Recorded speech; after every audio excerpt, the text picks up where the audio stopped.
Hey, good evening, everybody, and welcome to Bourbon Neophyte. Glad you all can make it tonight. Been absent for a little while, but things just get busy and life happens, and that's pretty much the case. Just prior to this, the holiday in May, and then a little life event happened. I had to take a trip out of town, come home, get things back together here, and take care of a few things. And it just took a little longer than I anticipated. And where I was, I just couldn't get a stream together because I don't have reliable internet when I'm up at camp. So, hence, it just took me a minute to get my affairs back in order, back on track, and back here. So now that I am, I just want to say thank you for your emails and your condolences and so on and so forth. It was really nice to see and appreciated all of that, and just plain reaching out through text, just checking on me for the little bit that I was kind of away. I mean, I popped up on different streams here and there, but just got to take care of business and get things going again. So here we are. So tonight there's no real agenda. It's just sit back, let's pour a drink, let's chat, talk about some stuff, particularly whiskey, and just in general, a little temperature check. How's everybody doing? What's going on? What have you all been up to? I've I've followed you all around a little bit on different streams here and there, and the best I could from where I was and when I actually had time over the last 3 weeks. But now that, like I said, that I'm back tonight, I was going to do a tasting, and I got a couple of bottles and when I was out of town, but I just decided, you know what? Not happening tonight. Not going to happen tonight. Just going to kick back, pour a drink. And one of the things that I decided, I was going to go and get something that I just haven't touched in a while, not because I don't like it or didn't want it. It was just one of those things that gets pushed back on your shelf or gets put somewhere. And it's like, I'm going for it. So tonight I just grabbed a little E.H. Taylor small batch, poured myself a little dram of it in one of my favorite glasses I got from Dan, the Deathless Dogs, put it in there, and just want to raise it up and say, cheers, everybody. Great to see you all here. Do me a favor. Remember to smash that like button. God, I forgot how good that darn stuff was. So caramely and sweet. And, everybody knows 100 proof is my sweet spot. I just, that is like, and then go north from there, of course, which more than likely I will eventually. But let me just quickly get in here and pop in just to say hi to some people. Bourbon Baller, cheers, brother. Thank you for popping in. Brian, thank you. Cheers. Hey, Chris, I hope everything is doing well down under in the land of Oz. I know it's late for you, early for you. I get confused because I know you're a day ahead of us, but always appreciate it when you guys are here from Australia. One Mocast. Cheers, brother. Thanks for popping in. Mr. Bauer, thank you, thank you, thank you. Nice to have you here. Mr. Whiskey Shits, thank you for your support, posting my link over there at Livewire Whiskey. Really appreciate it. And like I said, one day I'm going to be worthy enough for Mike Stahl to actually subscribe to my channel. I'm telling you, when I do that, we're probably going to have a special stream just because of that. Richie, cheers, man. Thank you for coming over. Oh, looky here. John, cheers, man. Appreciate you. Nick, thanks, man. Oh, there he is. I spoke his name because I'm using his glass. Looks like I said, Deathless Dogs. There it is. Honestly, I just love the shape of this thing. And this arrived in the mail a while ago. No questions asked, no nothing. It just was boom. Here it was, along with a fine little sample of something to put in it. And I was so happy to get that. So again, cheers to Dan, Deathless Dogs. Appreciate this.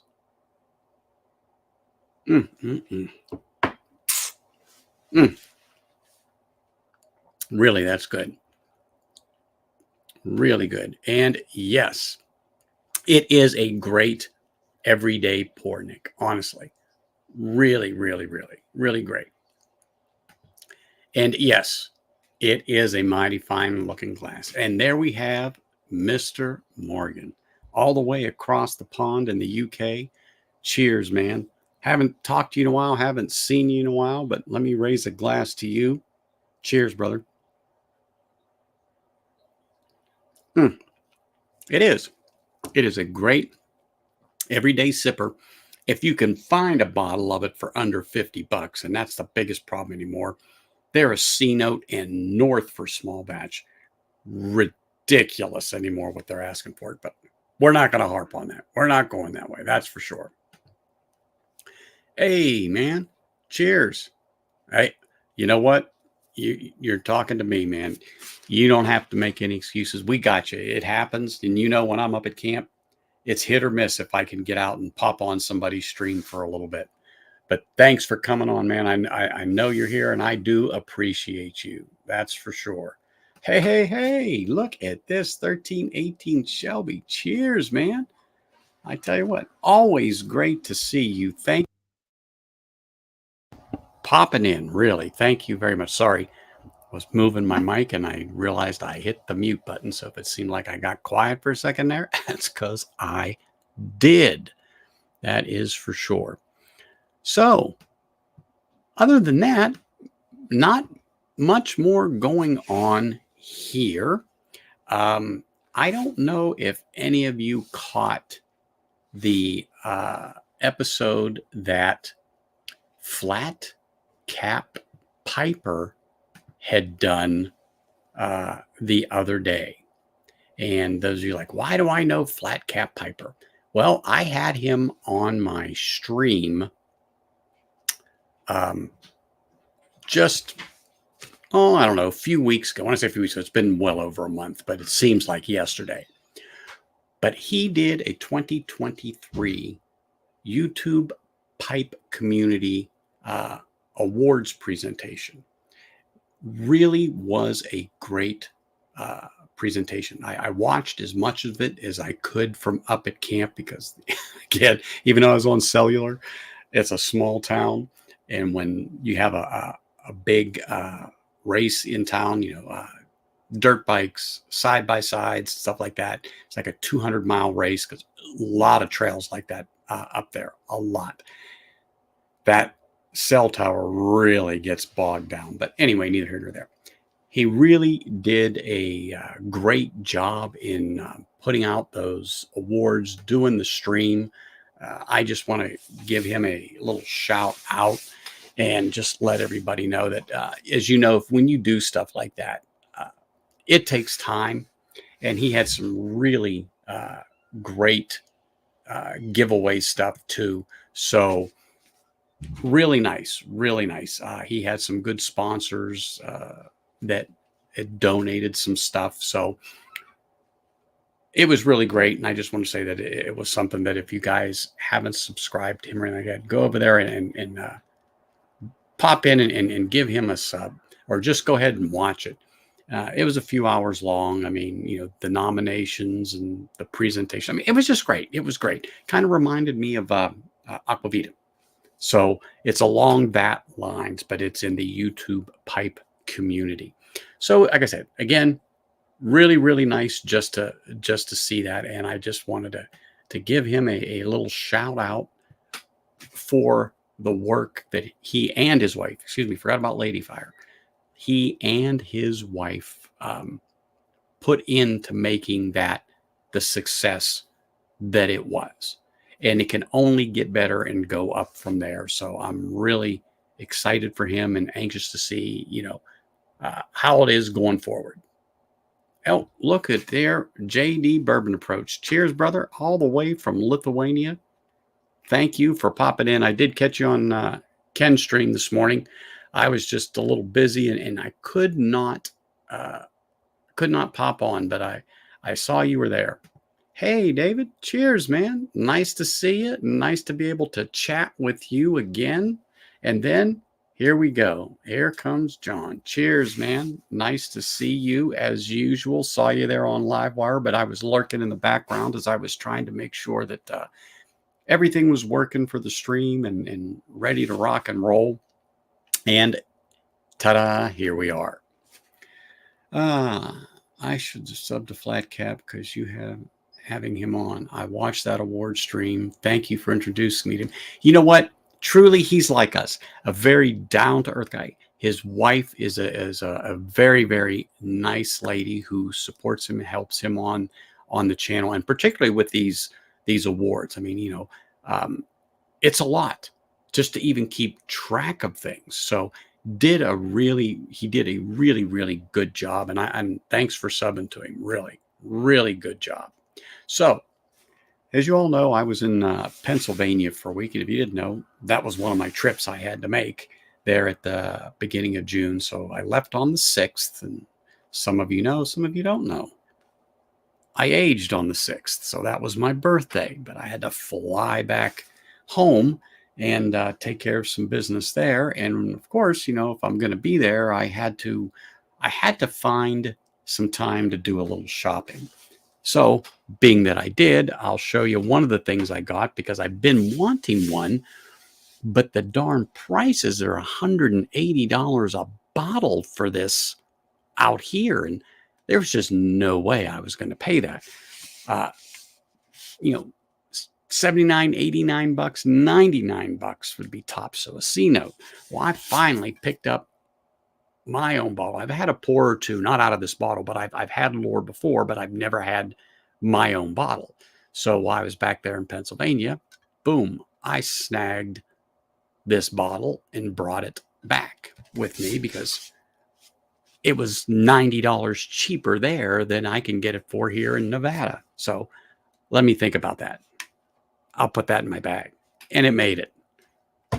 The other one that I found, I was kind of excited over because I've never seen it in the wild. And through Arizona and California, Utah, I just haven't seen it. But we happen to be back there in Pennsylvania, and I have heard good things about this. So I finally picked up a bottle of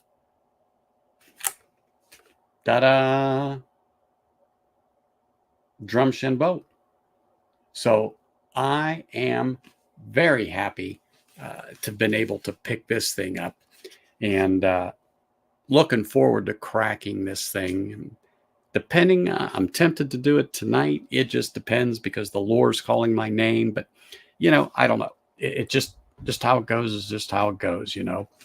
And one of the things was I was a little disappointed over when I was back in Pennsylvania is Shane was actually 45 minutes, give or take, from where I was. I mean, I knew he was there. I spoke to him the night before I left, and I just couldn't get there. So he was north of me. Of course, I was down south, and I just couldn't make it to see him or Rob from MC Squared. He and I are from the same town. I did, chat with him via text and stuff, but it just, I couldn't do it. Couldn't get the time and just had to take care of some things while I was there. So I did. Oh, look at this. Look at this. Who I see up here, Mr. McDonald. Cheers, man.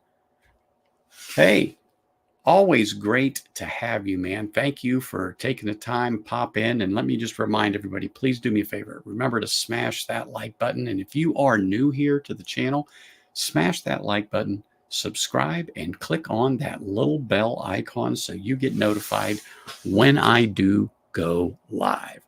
Really appreciate everybody that's here, all the likes and the subscribers. And I actually picked up a new subscriber that I found is not very far from me.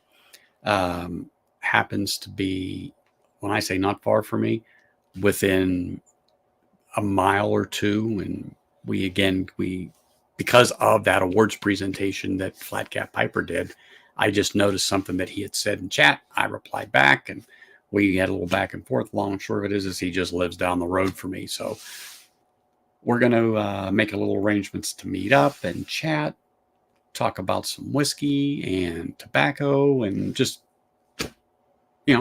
sit back and do what we all do best, bullshit a bit.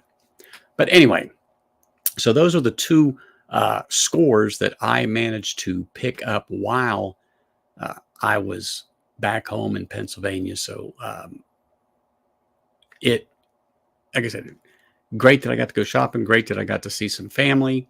It was just one of those things that in life we all have to do. So that being said, that chapter is now closed and behind me, and we're going to move forward. And to answer your question, Z-Man, I think it's 40.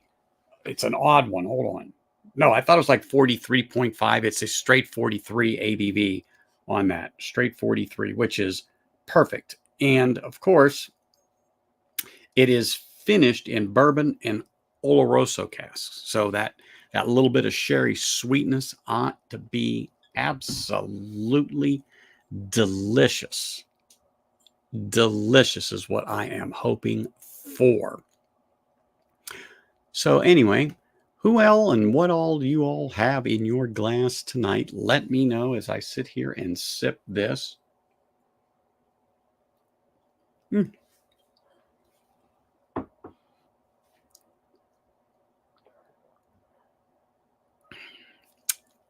Sorry about the pause. I just wanted to get a chance to take that in because I honestly can't tell you the last time I have had a sip of that. Hey, cheers, Mark. Thank you for popping in, man. Smash that like button so hard that it knocks my hat off, if you don't mind. But appreciate you. Anytime, Z-Man. That's what we're here for. But for some reason, I thought it was like 43.5, 43.6. I saw something odd. And it was on a Irish whiskey, but I can't remember which one it is. But for some reason, it stuck in my head. It was that one.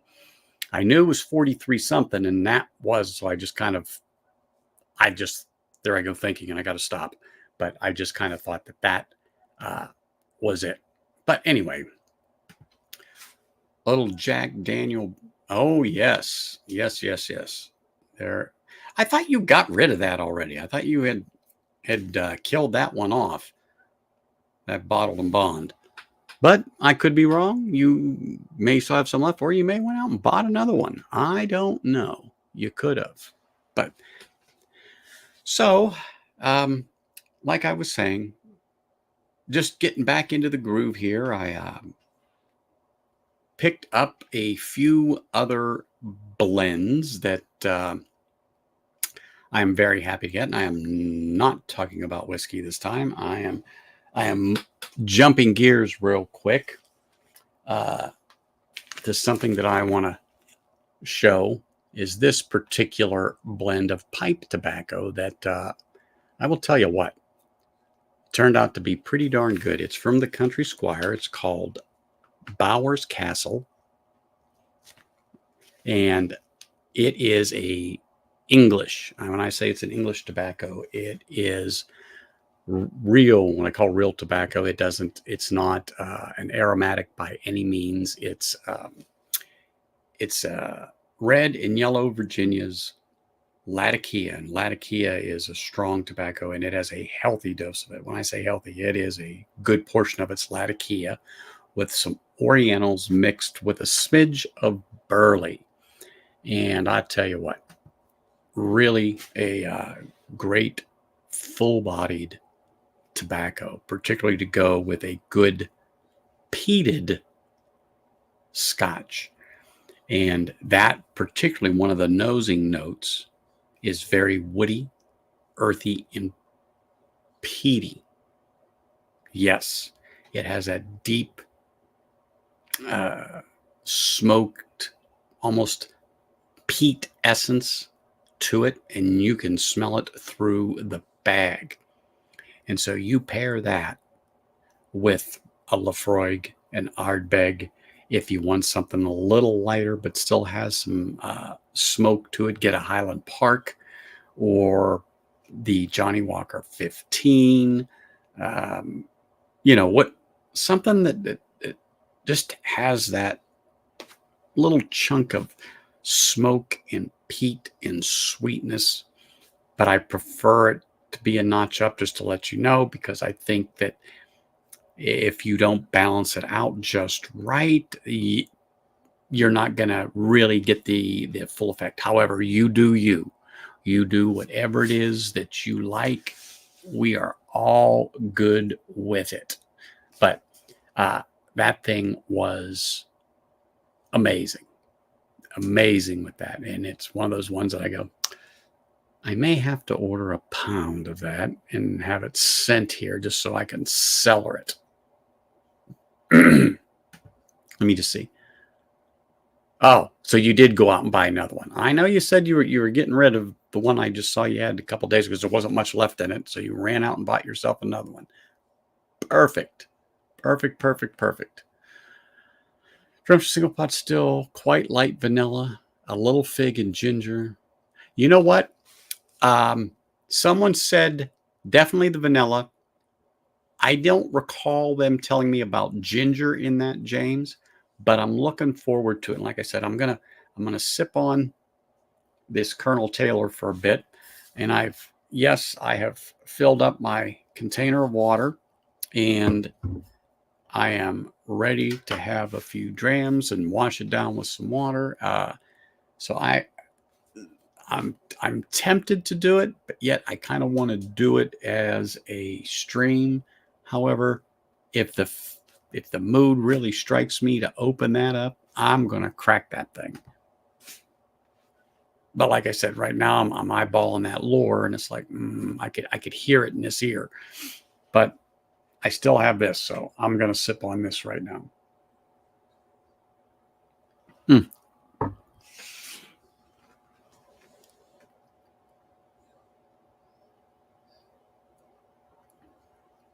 It's such a nice sipper. I really do like the flavor in that, and that sat for months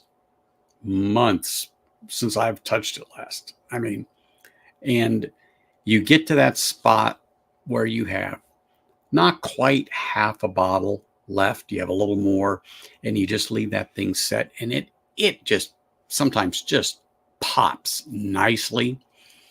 And I think that's where this is right now. Like I said, I've lost track on last time I had it and how long it's been at the level as it's at now, this bottle, because I've got a backup for the backup sitting up there. But um, this is, I'm glad I pulled that out. The other one that I almost was going to grab, and you've heard me talk about it, was the Wilderness Trail, just the standard Wilderness Trail. And that was the first bourbon I did a video on and reviewed for YouTube a little over 2 years ago. And it was one of the ones that got, and I've told the story before more than 3 times, but it got pushed to the back. And then 8 months, 9 months later, I really don't recall, but I went back and I pulled that thing out.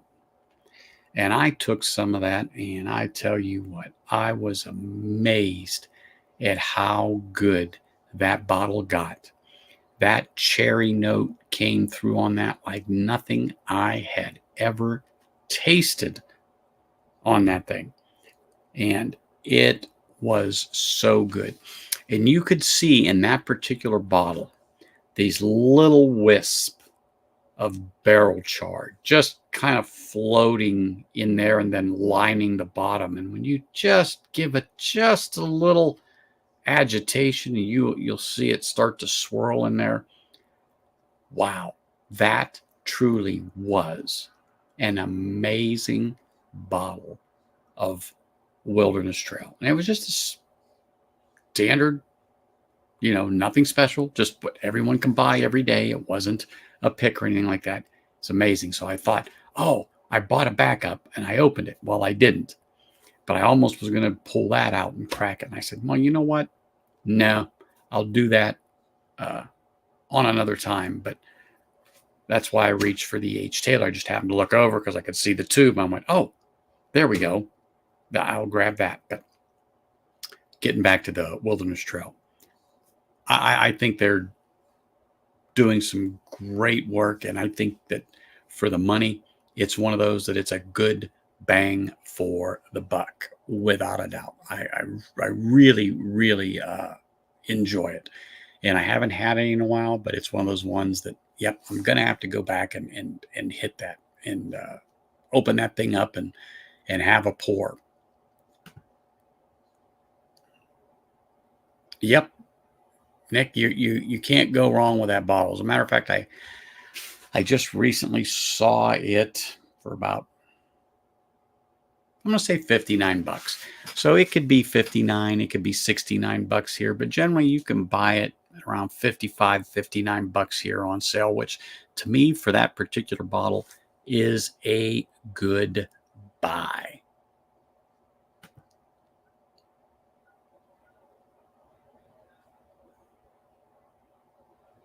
Well, they're all single malts that's a blend of, and they're all 15-year. And yes, that is the scuttlebutt that it probably is Caol Ila.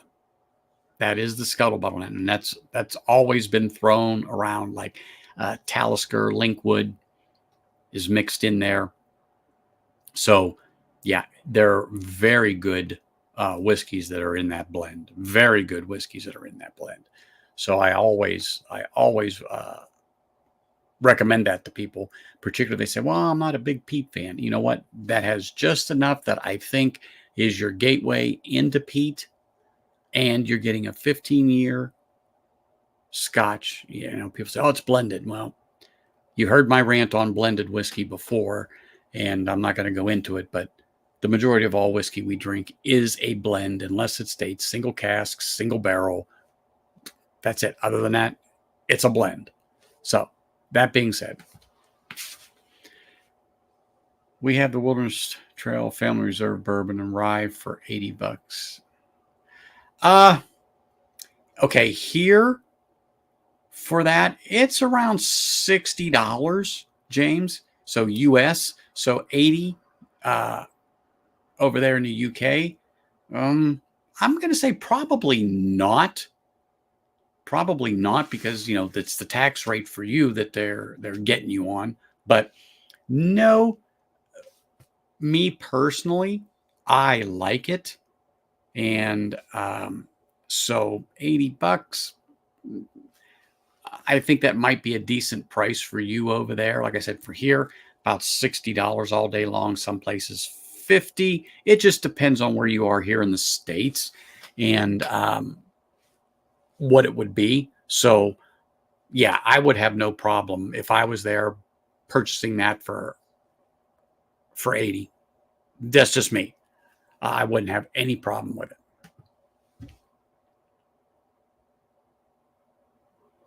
Yeah, it is, Richie, and it is good. Oh, looky here.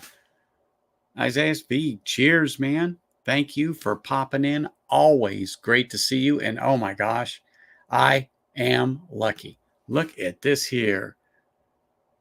Really appreciate it, Lil. Thank you for just taking your time as you're waiting for the train to go home and stopping here to visit us all. Chris did tell me that you were working, so I already knew, but really appreciate you. Thank you for popping on.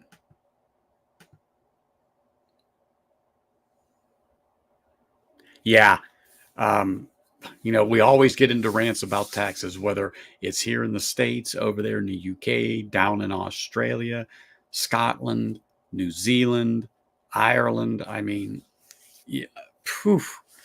Yeah, you guys, honestly, really, it's terrible, but we're not getting away from paying our taxes, and then some. That's for sure. 71 days. Not that you're counting, Lil. I know. 71 days.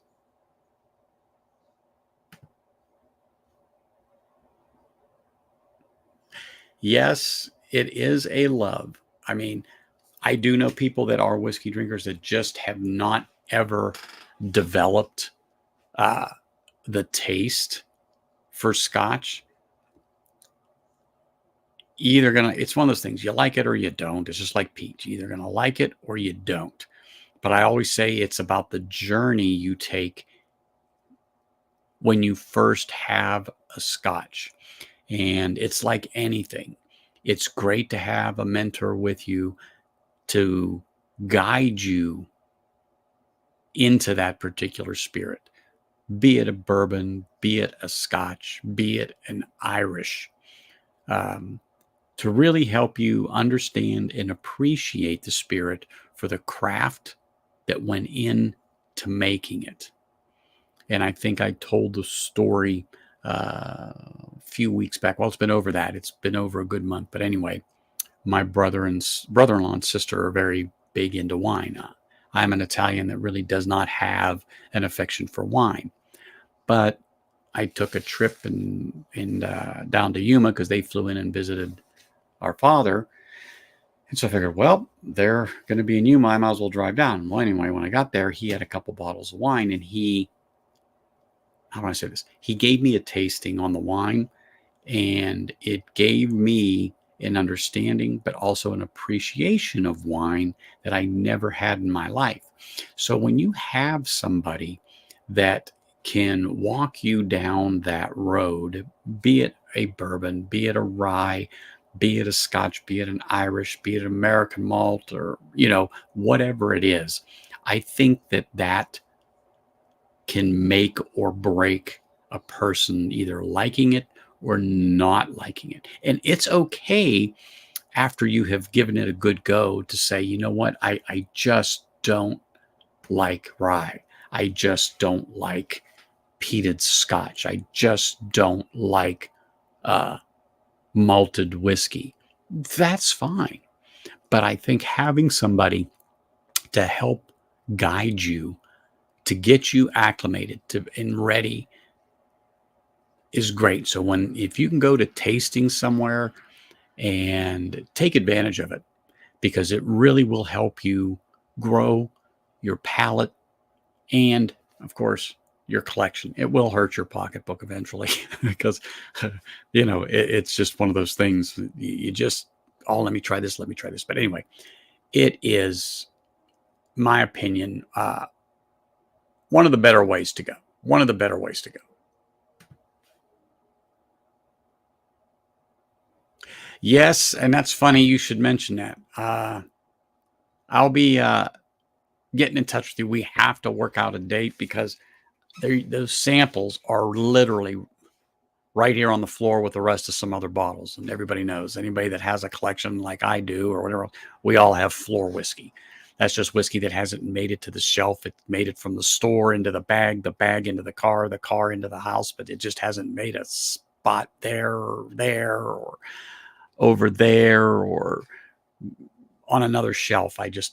But anyway, it's here, JD. It is here, and I'm looking at them. I looked at them today, and I went, I have to. We've got to work this out. Got to work this out because I've been thinking about it and thinking about it and thinking about it, and it's one of those things where I got to cross it off my list. I do. Got to cross it off my list. So let me get another sip here. Mm, mm, mm. Mm.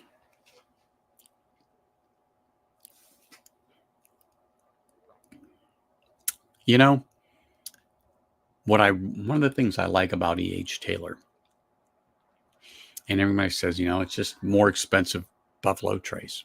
And it is, but I always love the caramel sweetness that this particular bottle has. And I have never been disappointed with the small batch. I've had some totally phenomenal single barrels.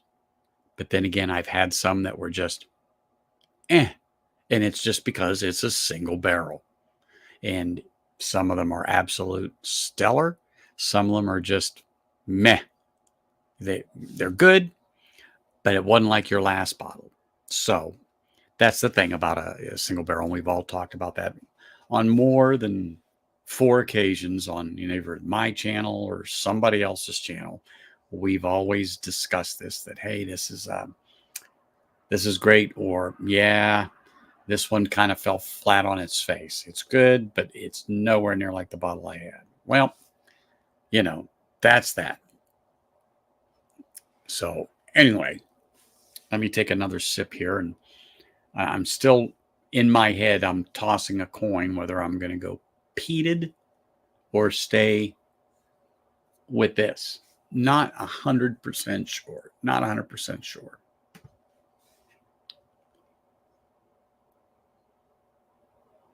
Huh.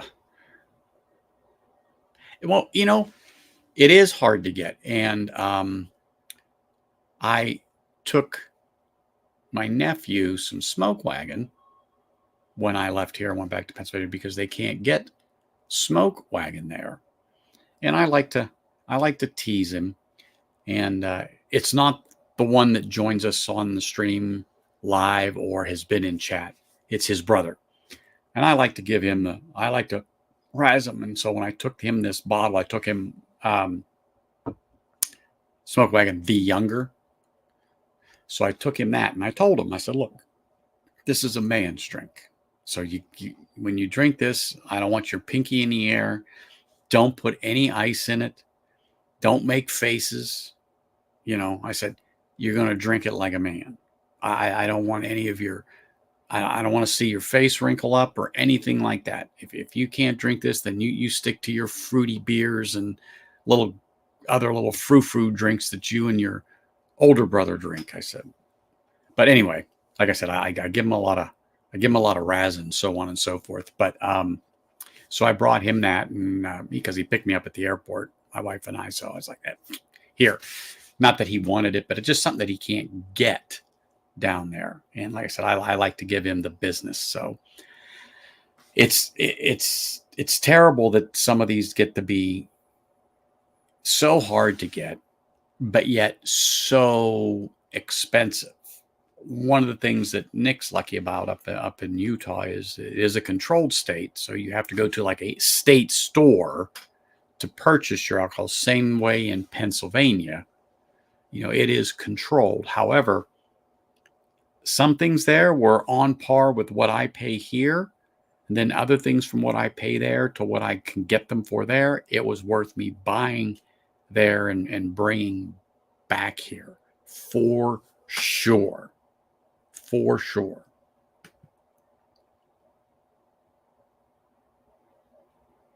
You know what? One more cast.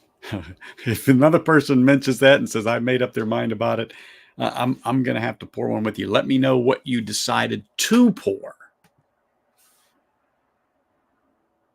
Yes, thank you, Andrew. It is good to be back.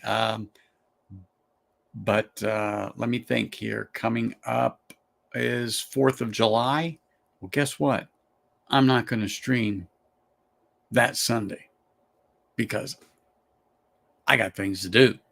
So that's one of the nice things, too, that this is fun. I stream when I want to stream, when I feel like streaming, which I do feel like streaming and doing this and talking to you all and having a dram and just having this type of conversation about different whiskeys that we all like is that, hey, I'm going to take another day and spend it with family and see dad and, just relax and then back in the grind. But like I always tell people, you never know where I'm going to turn up. You never know whose stream I'm going to be on. Holy smokes. If that's true, man, I tell you what, I told you I'm going to have a special stream just because you finally joined, Mike, and you're going to have to come on. I'm going to have to get you, some hat and everything. We're going to have streamers. We're really, really going to, make a thing out of this if it happens. Oh, you don't know how happy I am, James. Trust me. I've been trying to get Mike to join for a long time. And I said, when I'm worthy enough, he'll come on. So I guess finally I'm worthy enough that he, subbed to the channel.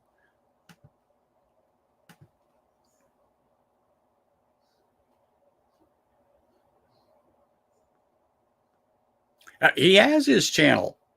He's got his platform. You've got to go over there and subscribe, Nick. And, everyone else does too. Go to ASMR Whiskey and sub so that he can, do his thing, because him and Donald, he did his first live stream with Donald Rance, and I still, Andrew, I still haven't touched that one. Hold on, the Bog Oak, and you know what?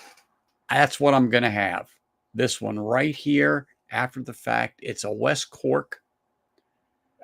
This came special hand delivery from Canada, from Mr. Donald Rance himself to Andrew.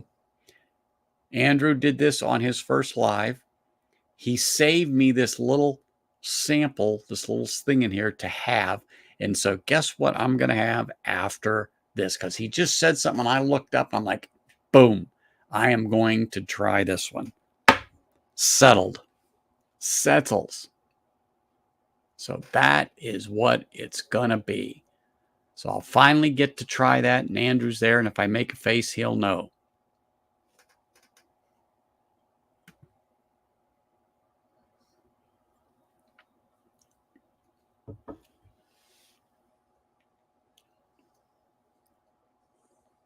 Okay. It is good, especially if you can get it for 44, single barrel for 69, barrel proof for 79. Those are good prices, but it's like in Pennsylvania. They're allocated. So each place will get, just throwing it out there, a case. And then, of course, it's a lottery. You say you want to be in it, and if they pick it, okay, come and get it. So you have one case, you have 1,000 people for it. Just throwing that out there. That's the bad thing about it. And yes, it is. But I'm not going to be where I'm going to have great internet. So doesn't mean I can't put out a video and just put it out there on Sunday. There's so much more I can do, but sometimes I don't want to. So I don't. But again, that's what's great about this whole thing. I went with the closest one since I'm outside. Oh, I've only had sips of Octomore.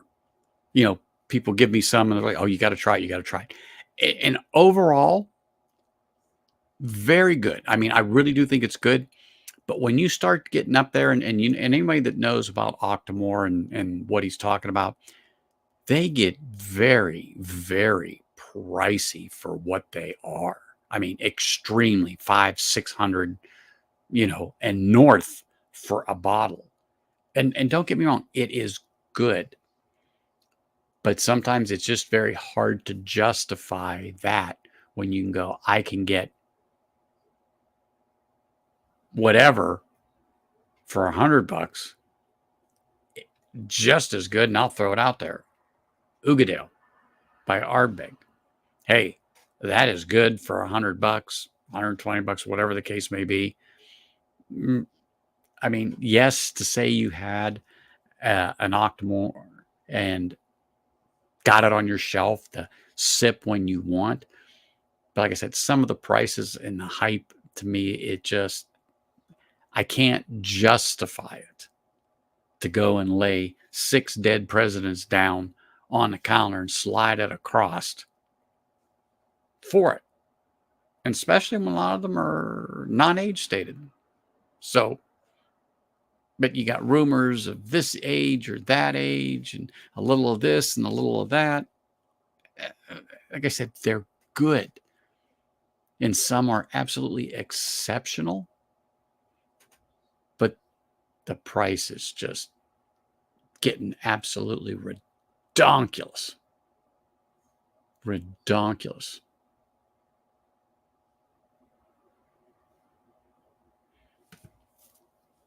Are you one of my 85 subscribers? Hey, you're on your way to 100. You never know.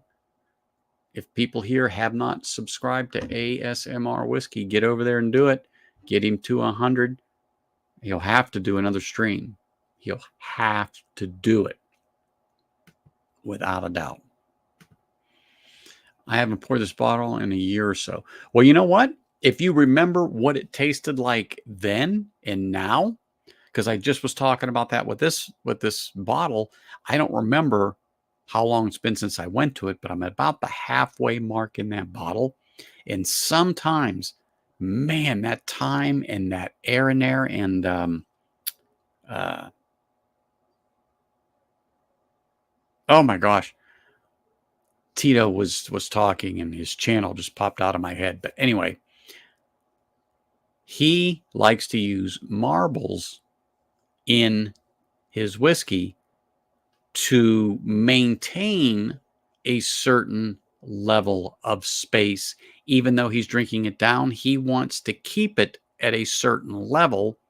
So, because he says, that space to him in his mind, there is a sweet spot, let's say, and things gas off in there. And there's other things besides alcohol in whiskey that gas off and collect within that space of the bottle. So he has been experimenting, seeing if there truly is a difference in 30, 60, 90 days, a year down the road. And he goes back and does that. Yeah, believe it or not, he gets that into it, which is great. I enjoy listening and hearing about it. So that being said, yeah, I'm always interested in it. Picked up a Missouri corn cob and a little snack of something that tastes like pistachios. Well, okay. I don't know what that could be, uh, but but it just so happens that you're talking about a Missouri meerschaum. Guess what happens to be sitting in front of me right here is one that I had picked up a while ago. I haven't touched it, but it's just sitting right here because I'm getting rid of this stem because it uses a filter. And there's a company called, um, is it Forever Stem? Oh my God, I've got it written down somewhere, but you can get a replacement one of these that gets rid of the pipe filter. If yours has one, you want to get rid of it. If not, and it doesn't, kudos to you.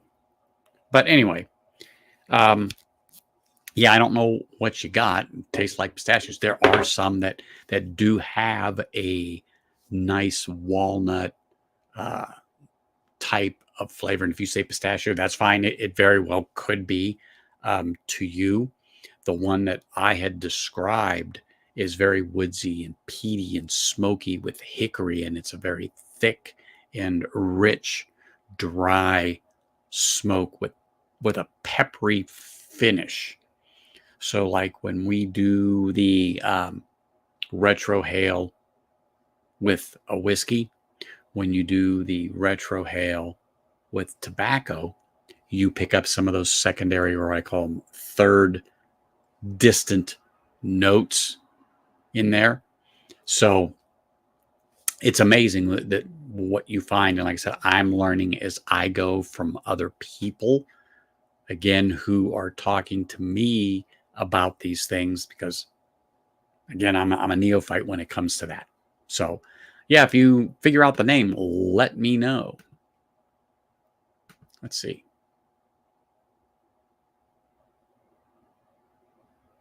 You know what? I'll let you know, JD. Thank you, because I'm going to try it after this because I'm busy doing this and I'm not doing this. So I still have a bit left, but I am going to try that. Like I said, it's right here. And yes, I will let you know, most definitely, because I have a feeling that everyone tells me that I'm going to like it. So we'll see, because like I said, it's not something I'm ever going to find down here.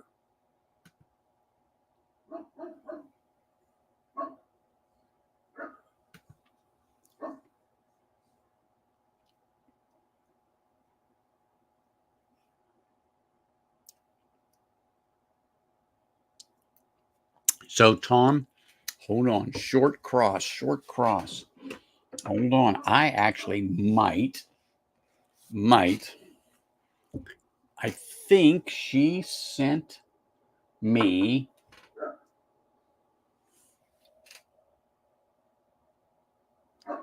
short cross peated, single malt finished in cognac and orange liqueur. And you said, what is it? 66 ABV. This is it. I will tell you what. This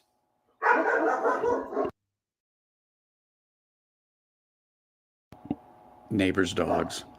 This is really good. Really good. So quite aware. As a matter of fact, the orange on this, Tom, I didn't think I'd like because I'm not a big orange taste type person. This was really good. Really good. It isn't overpowering.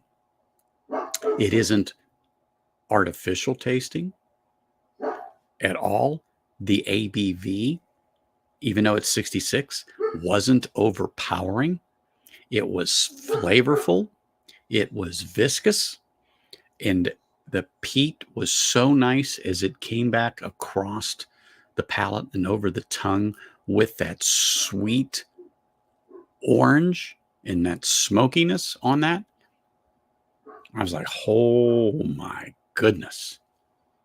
Yes, this was a definite hitter without a doubt. So you are correct. And yes, she does have some of those bottles. Thank you. Excuse me. Yeah, that Octomore, like I said, is it isn't cheap. And if you got that for 180, then and it's a 5-year, let's just say 2 bills for that bottle. That isn't too bad. It might have caused me to raise an eyebrow and think about it. But like I said, in general, that Octomore is just getting ridiculous.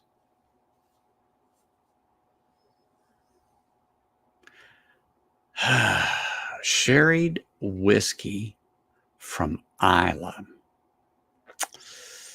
That's tough right now. You're kind of putting me on the spot to say. So I'm going to reserve my answer on that because I'm going to have to scratch on it a minute and think about that. But I'm going to just casually turn and look.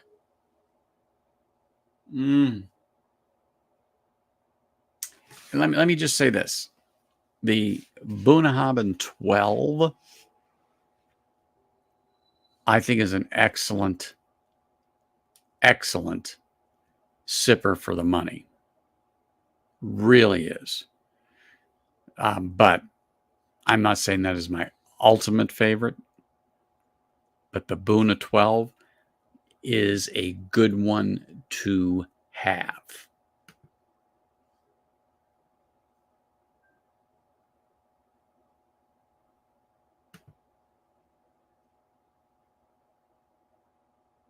Well, see, you're lucky. You're a control state, but then people down there aren't interested in peated scotch. Then you kind of got the market. And that's terrific, especially where you are. If it's something that sits there, but then where it hurts you is that particular store may not bring in things, especially if they can't move it. If they're not selling some stuff to really make themselves some money, I don't know how good their selection is, but yeah.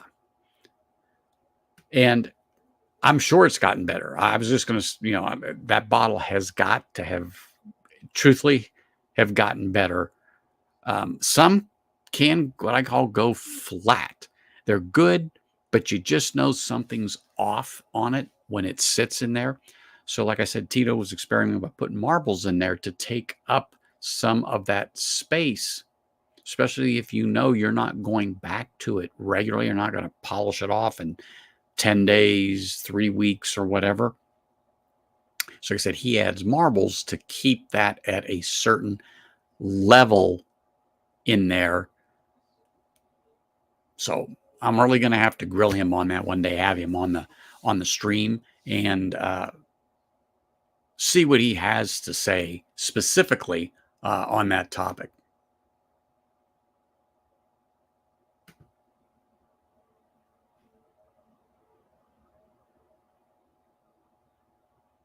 Now, that Kilhoman, the snake, yes, yes.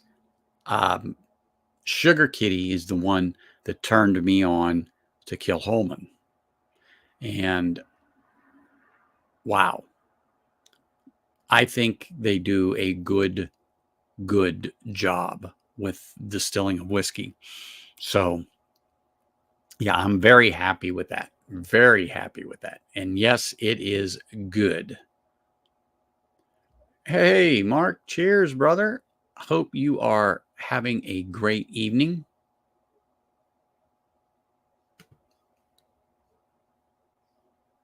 And it is. It's one of those things that it caught my attention about that space in there and the air. And like I said, alcohol is not the only thing that gases off within that bottle. And so that's why people say, oh, drink it down at least to the shoulder and leave it set for a little bit and allow it to open up. Well, I believe that helps absolutely because it breathes, is what I say. And you're letting some of the other compounds release in there. So it's like I call it like it's awakening. And so now you have that space in there. And that's why I said it does make a difference. So Tito has been experimenting with that, and he's been doing it for quite some time by adding different things to it that's inert. So it's not going to change anything that's going on within that bottle, particularly the spirit that's in there. So yeah, I definitely have to get him on and do that without a doubt. Honestly, have to do it.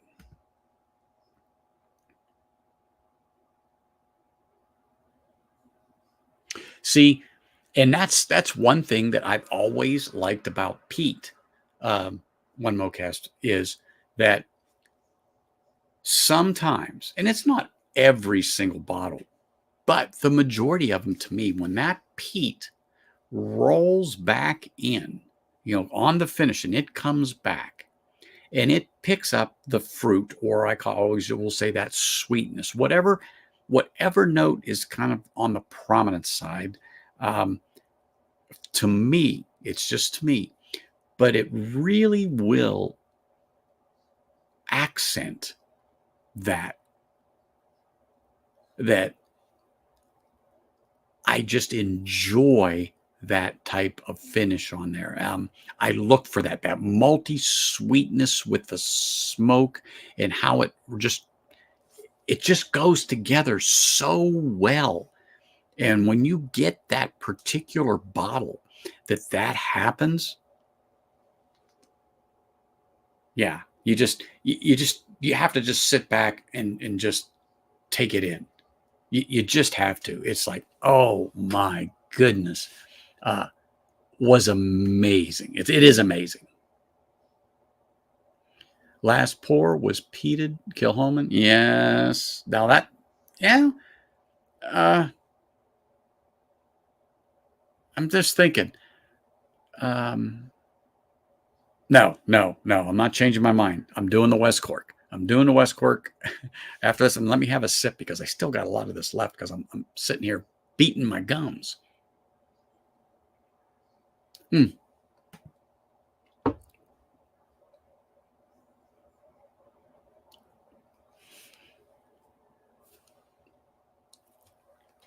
I'm not going to find that here. I am not going to find that one here. It's not here in Nevada. And I shouldn't say that I know that for sure because that would be a lie. But from, driving around Nevada, I've never seen it.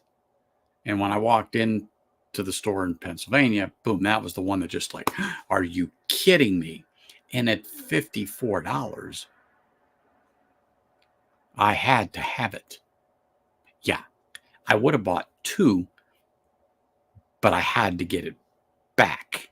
That's always the problem.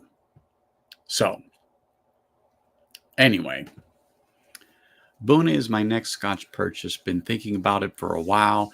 Just been buying so much bourbon. And you know what? One Mocast, totally understand that. Totally understand that. Sometimes, well, and that was me. It was bourbon, rye. And then when they really started to become scarce, because I started getting selective. I mean, I don't need every little thing. The FOMO for me was gone. It was just finding something that I knew I liked or I really wanted to try. I was no longer chasing, but I just turned around at 180 degrees and looked at the aisle of lines. Turned around, looked at the aisle with the Scotch and just the rows of Scotch available. I could hear the angels singing in harmony to me. So I just walked over and all of a sudden, boom, boom, boom, boom, boom, boom, boom, boom, boom. And then next thing you know, from bourbon to Scotch and then Irish. And I was like, whoa, because you get excited. But yes, buy the Buna. My advice to you, buy a Buna 12. Wonderful dram. I believe you will not be disappointed. A nice suggestion of peat, a nice suggestion of sweetness. The peat is light to where you could give it to somebody who is interested in it, as in peat, but wants something that's nice and sweet. You're going to get that in a Buna 12. You're going to get that in a Highland Park 12. You're going to get that in a Highland Park 15. You're going to get that in a Orchard House Compass box. If you haven't tried that Compass box, the Orchard House by Compass Box Orchard House. Let me spit that out correctly. That's a blended Scotch. But if you talk about a fruit bomb, just apples and lush, crisp apples, like a green apple. Wow. With some smoke for around $55. Yeah, you cannot go wrong. Cannot go wrong.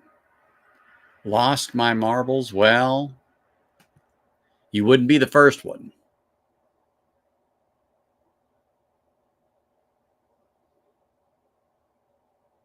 Well, I can't find Lafroig Sherry cask. I thought I had one, but I have not been able to find that. So I don't have that particular one. So,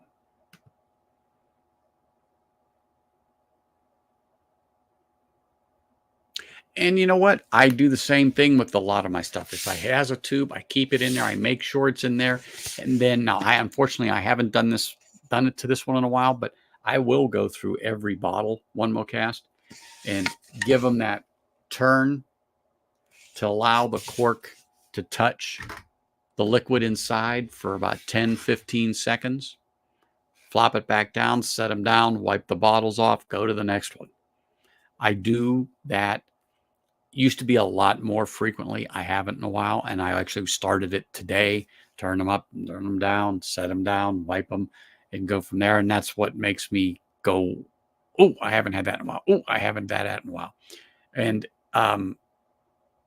yeah, totally get it. And you just want to watch that cork, because sometimes the corks actually, believe it or not, even though it certainly isn't an arid environment that cork is in, they do shrink if they don't come in contact with some of that juice that's in that bottle from time to time to keep them swelled up to maintain that seal. I have a Redwood Empire. Which one is it? The cork is loose on it. I don't know if it's Lost Monarch or Pipe Dream. It's one of the two. But the cork has become loose, even though through my efforts to try to stop that, it didn't work. Hey, Independent Joe. Cheers, brother. Thank you for popping in. I'm a little behind on stuff. People are just we're just chatting away here, doing what we do best.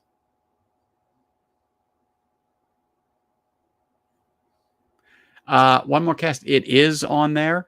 If you go to the page and you'll see community tab and then about or something like that. When you go down there, it's in there because I've just recently got an email from somebody on that. But what I will do here, hold on.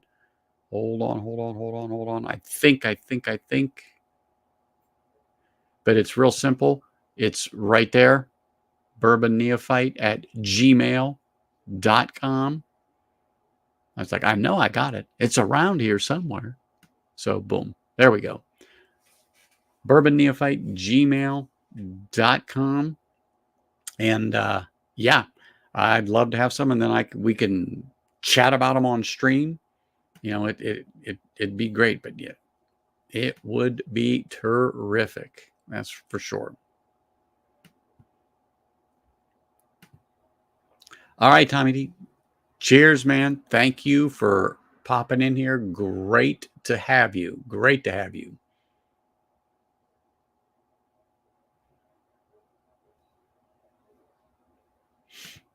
Let me get back up to this spot here. Bought a scotch, might be pineapple flavored. Well, for some reason, I don't doubt you. I just don't. Something tells me don't. I have no idea. But let me just digress and say, people have told me they have gotten notes out of a scotch like a fresh pineapple note, which is like, to me, is not like something that you would get from a scotch, period. However, everybody is different, and what you get is what you get. It's not right, it's not wrong, it's you. And not that you're right or you are wrong, it's just what it triggers in your mind. Oh, that tastes like pineapple. Oh, that tastes like apple. That tastes like cherry. That tastes like banana. Okay. I may not get that, but it's okay. That's for sure.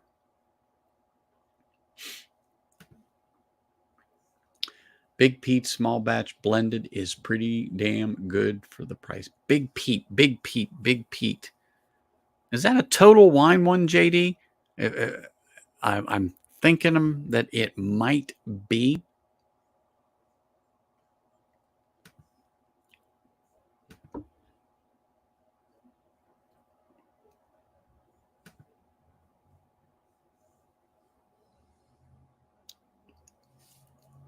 And I think that's perfect. One more cast. You've got to do that. You have got to do it. And no problem, man. I don't know everything. I know you don't know everything. But if I have a problem, I got to put it out there. And somebody's going to have an answer to help me. And I'm all about trying to keep this stuff as good for as long as I can, because with just me, there's just no way I can go through this stuff myself. No way. No.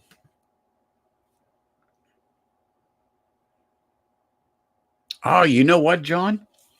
You know what? You're right.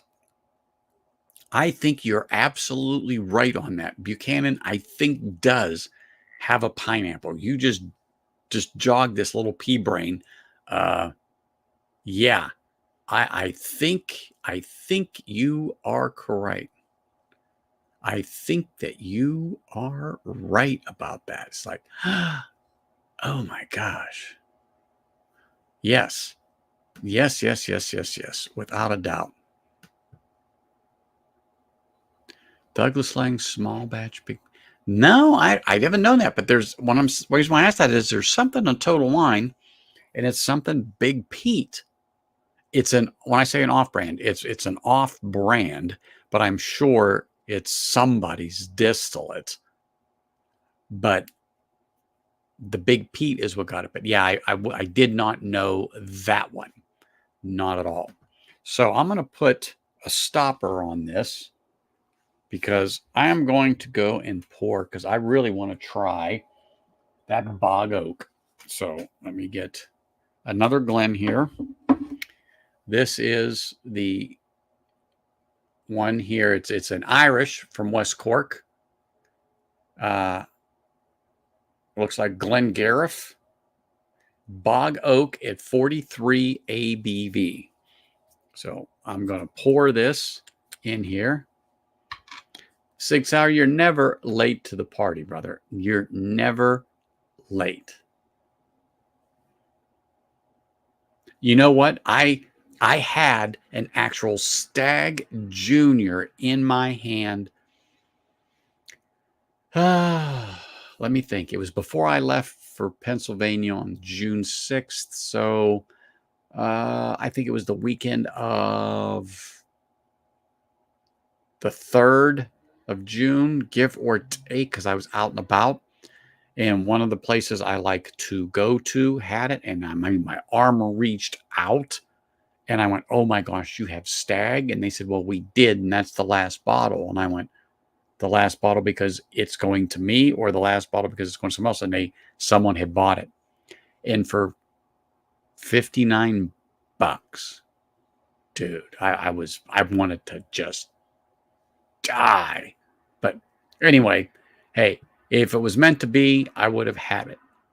It wasn't meant to be. Oh, well. I just stumbled across an article about the best peated whiskeys. This is what it said about Big Pete.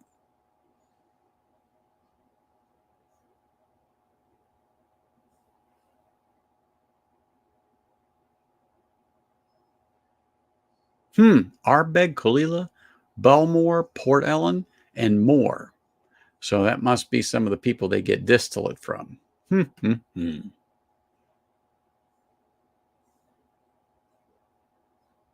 Hey, nothing wrong with it. You got to take advantage of some of the stuff when you can. Yeah, I know. I certainly haven't seen one. I certainly haven't. Well, that's not true. I had one in my hand. I saw it in the wild, but I don't have one on this shelf. Don't have one. I got a GTS from this year. I don't have that one. Big Pete contains Ardbeg, Kalita, Bowmore, and Port Ellen. Right up your alley. Hey, I don't have a problem with any of those. The Bowmore, I want to say they're okay. I'm sure they have some great quality stuff. And Ardbeg, Kalila, Port Ellen. Yeah, I don't have a problem. They're definitely worth the gamble. I'm trying to sample a sample of a private barrel release sherry finish, one of them proof while editing review and listening to Anthony in the background. Well, hey, everybody's got to listen to me at some point. All right, here we go. Let's pour a little of this in here. All right, let's just pour it all in here because I'm not going to save it.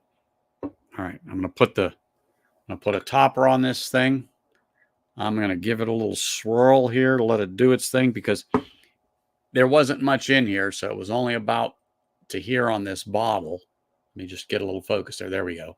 So it had plenty of time to do whatever it does. Let me clear off this palette of mine.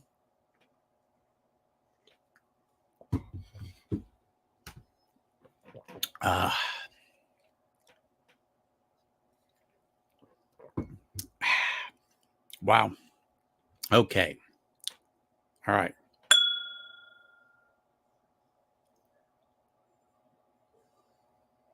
Get a little malt on there. Some kind of a crisp, clean note that I cannot describe to you.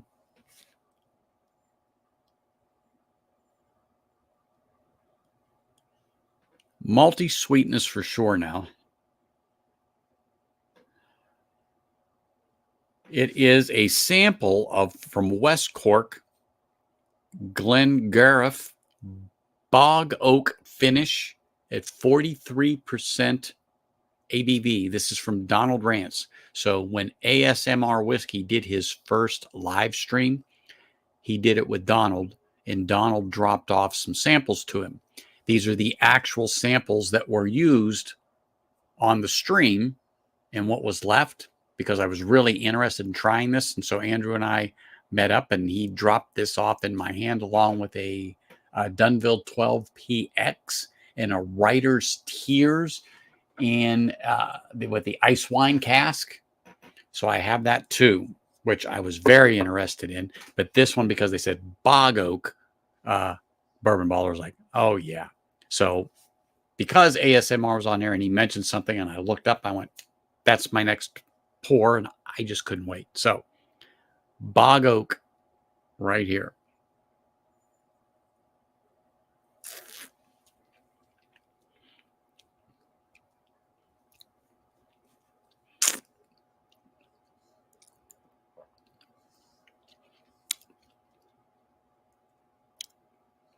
Very light, little viscosity, and not little as in not enough, just a little bit of viscosity, but it's nice, a nice sweetness.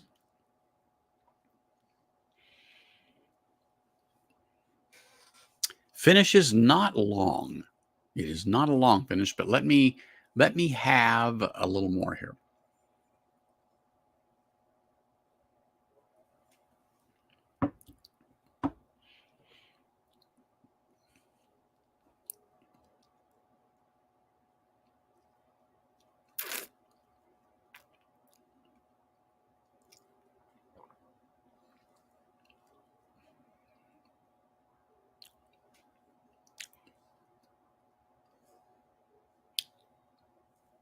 That's not bad. Not bad at all.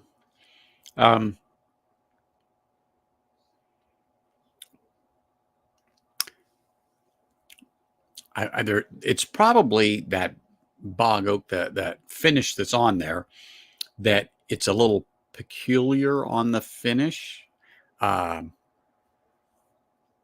a lemony zest that seems to be working its way back in, but it's quite okay. I'm going to use a refreshing type of a spirit. Um, I think it's pretty good, actually. I was thinking between Stagnant Age Taylor single barrel as well as Michter's 10-year. Looking back on it, I may have gotten that even though it was 3 times the price. Okay. Yeah, I can totally understand that. We've all paid for stuff that we want. I have a Michter's back there that I haven't touched yet, and I'm gonna have to pop that. And you reminded me again. I've got to get some. I've got this 4 whiskey.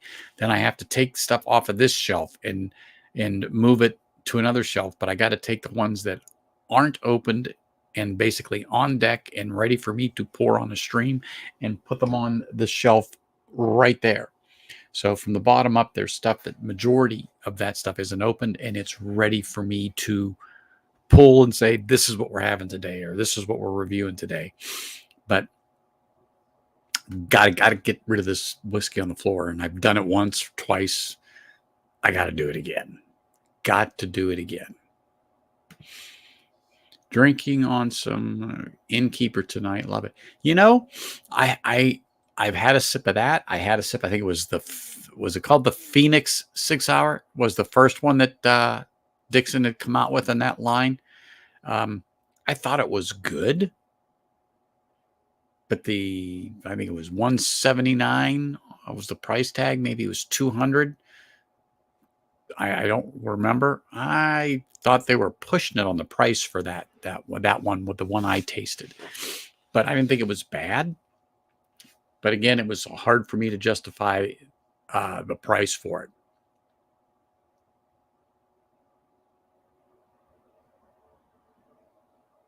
Yeah, I will give you that, JD. If it was 40, $50, yeah. I don't think this is terrible.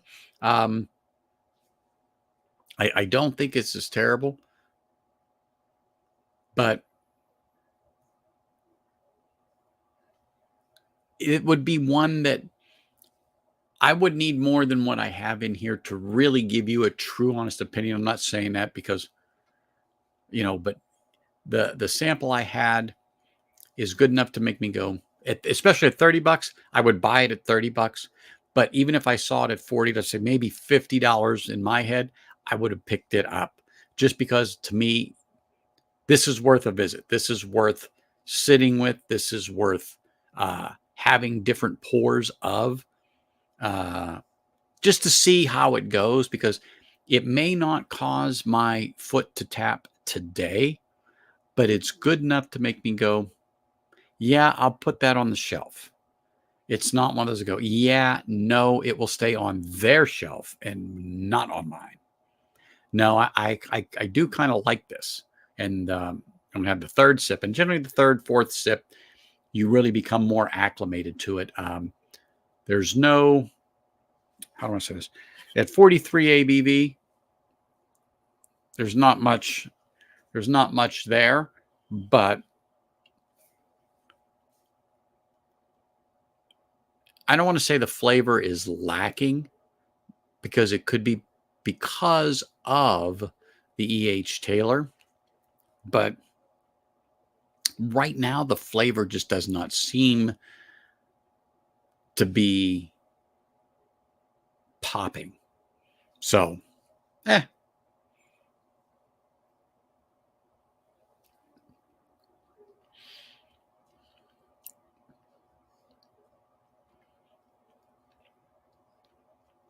Mm-mm.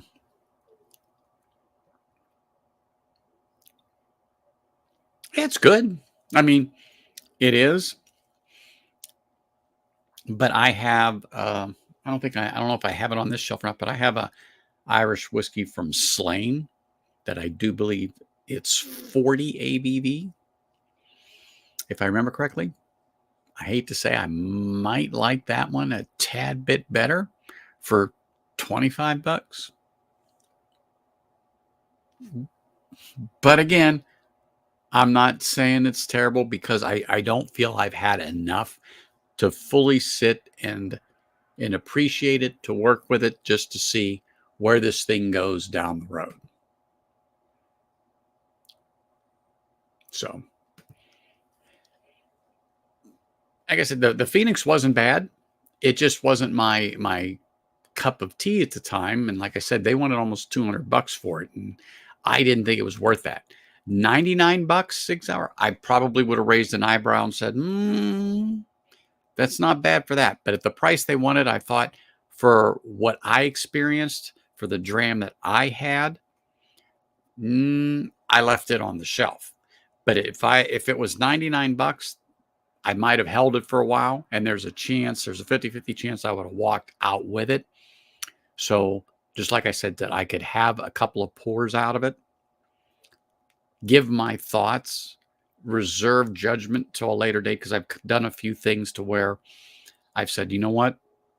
I'm going to reserve my final judgment and re-review this. And I've done, I think, 2 or 3 bottles where I've reviewed. Let me make sure I say that correctly. And then said yay or nay. And one of the ones that I went back to was the latest Offerman edition of the Charred Oak by Lagavulin. When that first came out, I couldn't find it here, so I had my nephew drop it off to me. He lives over in Delaware, and so he had picked it up for me back in September, dropped it off here, and I did the review of it, and I was not impressed at all with it. Not like the Guinness Offerman. So I reserved my final judgment until that bottle had a chance to breathe. And I had a couple more pours out of it to ensure that there was some space in there and it was down to the shoulder at least. And I just let it sit for a while. After it opened up, it definitely got better to me. And it was one of those, buy it if you want it. It just I didn't go and get a backup. When I originally did the first pour of the Offerman Guinness and 4 pours into it the same day, I told my wife, drive me back to the store. Not that I was inebriated and couldn't, but with 4 pours in about an hour and a half, I just knew I shouldn't get behind the wheel. And I just said, take me over. And I bought the backup. It was the last one they had. And that's there. That was and they told me I should have bought it. But I was like, nah, let me try it first. Let me try it. Yeah. Yeah. So the Offerman edition, no, it just didn't do it. It's much better now. I can palate it now. I like it now. I've sipped on it now that it's had time to open up, and it had months of sitting before it got to the point where I was like, wow.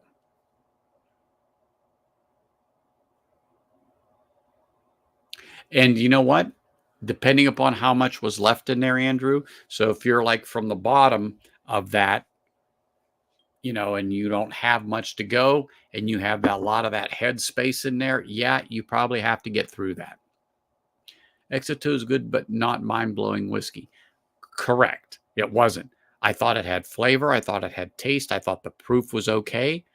I just didn't think it was mind-blowing, and I also didn't think at the price that they wanted, it was worth it. Phoenix was cool. I paid $92, I think. I don't know, better way. I think it'd be a better way of 50. And I agree with you. I think at the price point that they had it, especially for me, it was way overpriced. So that's why I wasn't even thinking about it. You were, like I said, at the $100 mark, I might have raised an eyebrow and held it in my hand and taken it home. But if it was down around that range, I would have definitely walked out with it. Yeah, well, definitely would have got the Stag and left that sucker sitting there, even if that was 90, without a doubt.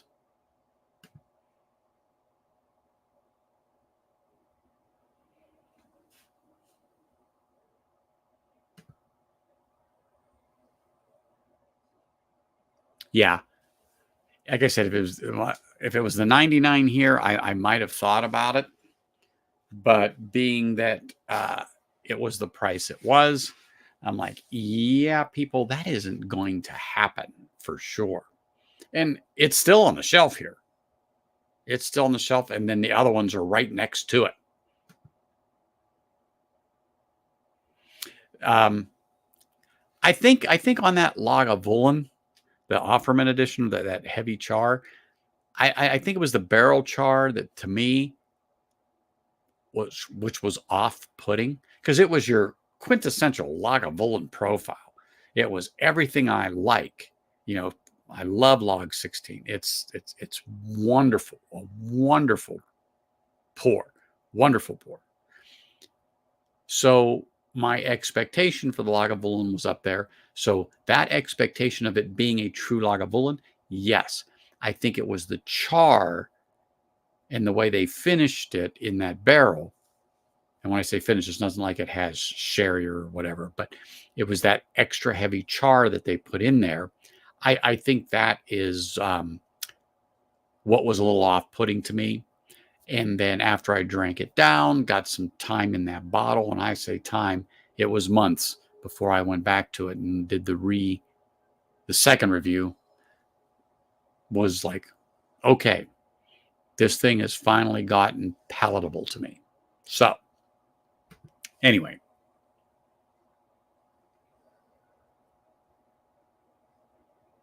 Oh, hey, that's one of those. Well, I got the GTS sitting up there. It's literally, oops, let me move my hand over right there.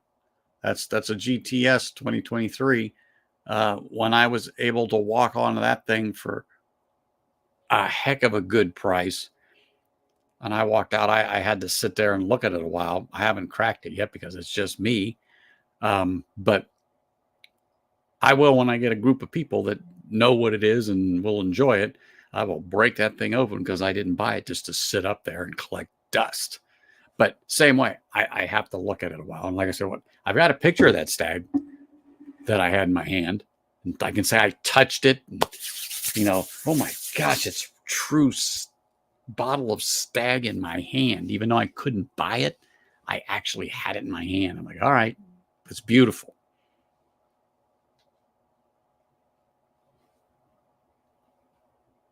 Yeah, exactly, Bourbon Muller. I mean, it is. I'm not chasing everything anymore. I'm just not. I'm done with that stage of my whiskey hunting. When I say I don't care, I don't care. I know enough people that if they have, like, I've never actually had Stag Junior. Never had it. But if I really wanted to try a couple, I know enough people that I could ask to send me a couple of samples, and they would more than willing to drop them off here. But it's all right. I'm good. I haven't lost any sleep over it. None. Mm-mm.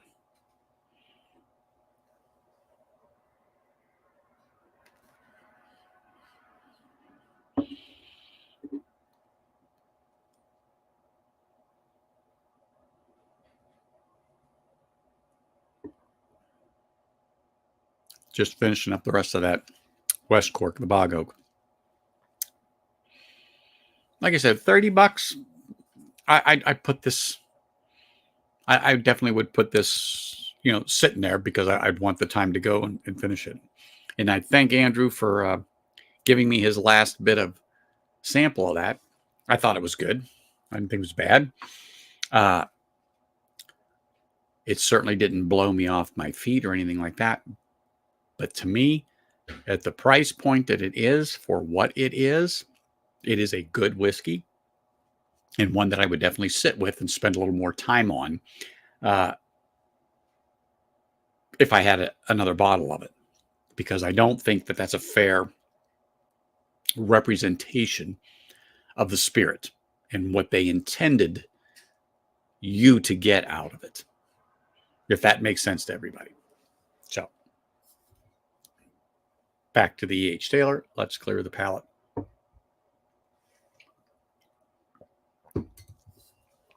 So while I'm clearing up my palate, this is a blend that I had picked up a while ago, made by Savinelli for their 140th anniversary. And what's unique about this is that it has red Virginias in it. It has bright Virginias, Orientals, and choice dark-fired leaf from Italy, infused with notes of citrus and wildflowers. Sorry, but it is a cigar leaf is in here, and this turned out to be pretty darn good for it. It's another limited release, and this actually was dropped off to me, and I was like, holy smokes, thank you. And people ask about these different ones, and I go, yeah, no, they have what they call cigar leaf. You just have to look. And if any of you are cigar smokers, some of them are definitely, you will pick up that note. But the ones that I have experienced, no, but you get the richness or fullness that you would out of a cigar in that, if that correlates to something that makes sense to you. Like I said, right now I'm still learning, so I'm off on that. But like I said, I get these things dropped off here from these people who want me to have these experiences, but also talk about it. But it's so hard to do when you really can't describe yet what you are tasting or experiencing like I can with whiskey. But again, that's time. So that being said, Mr. Bauer, if you figured out what you ever had that you said tasted like pistachio, and I'm just wondering if you got an aromatic tobacco uh, for that meerschaum. And I'm glad that you did decide to pick that particular one, because the chance of it ghosting, which I think you and I had talked about, which means the flavors from that tobacco infuse into the pipe. And sometimes when you switch blends, the flavors from the one that you had in there prior stay with that particular pipe. But the good thing about cobs are they don't easily ghost. They can, depending upon what it is you have, but it's more forgiving than some briar or some meerschaum pipes would be. Just opening and exploring the Booker's Charlie's batch. It's so good. I got a backup. Don't have that much experience with previous Bookers, but do have Kentucky tea. I wish I would have picked that up. I had 2 or 3 of them in my hand at different times, and I didn't get them. And I have 1, 2, 3. I have 4 different Bookers up there, and I can't remember what they are. One is a little book, but 3 regular, and I don't even remember what in the hell they are. And they've never been out of that container nor seen the light of day or have a crack on them. I've had the lumberjack and one other one, and I was like, what? This is it? I didn't think that I didn't think it was stellar. You know, and the lumberjack, I had a good pour of it, and I was like, wow. So I just haven't opened any of my Bookers, and I've had those before I had tasted the lumberjack. So once I tasted the lumberjack, and I'm trying to remember what the other one was I tasted, I don't have an urge to open any of those sitting up there. None. And unfortunately, that happens with me. Like with certain whiskeys, I might get someone drop me off a sample, and I'm like, oh, great. I've got a bottle of that. Well, I try the sample and I go, oh. And like I've said before, it's not a true representation of what the spirit could be, but it was enough that it gave me a taste, and that curiosity went away. So I don't run and grab those bottles. One day, I just may pull it down and say, okay, let's give this little book a go, and pour it for me and a couple of other people and see where it goes. I have 5 or 6 special picks from Knob Creek from different stores that I have gotten nice pours of. And I go, oh yeah, they're good. So I bought them. They've been sitting for 2 or 3 years right there. I've had no reason to crack those bottles because I've tasted them. Oh, they're good. Or they wouldn't be on my shelf. I've got the, oh yeah, bottom.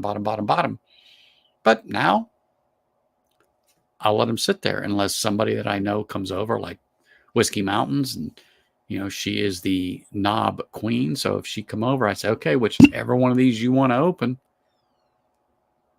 here you go. I would definitely tell her, yep, have whatever you want. Without a doubt, have whatever you want.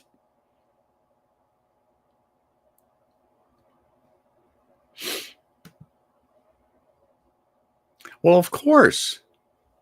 Well, what else would be in there? Freedom tickets, maybe? I got to get ready for the 4th of July festivities, keep them freedom tickets safe. Oh, well, did you open that yet, John? Or are you just haven't gotten around to it? Because like I said, for me, I wasn't impressed with it. So please don't let my uh, liking or not liking it,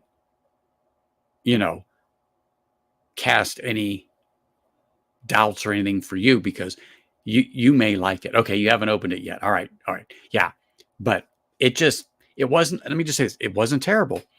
I was just like, oh, the problem though, and I think other people have had this too. You hear so many things about it, or people say how good it is. So your expectation is up here. When you don't know anything about it and you try it and you go, oh, well, this isn't bad. Oh, this isn't bad. Oh, yeah, I'm going to buy this bottle. So I think, too, is because the expectation for me was top of the ladder. That when I actually went and had it, it was like, no, that's definitely not there.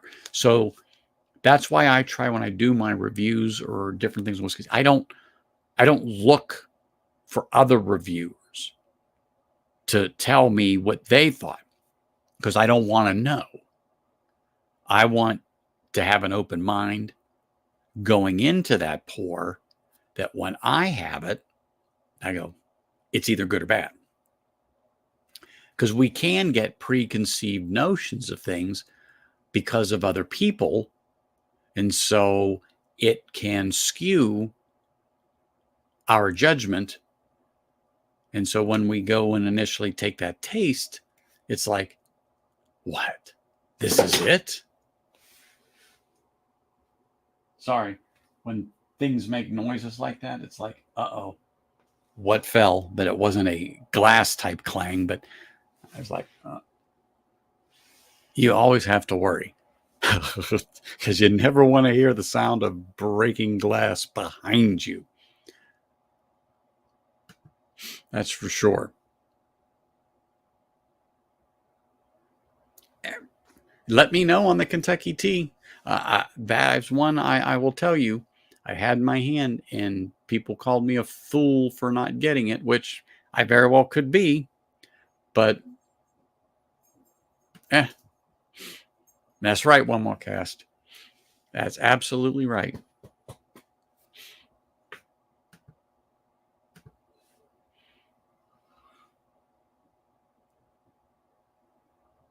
There you go.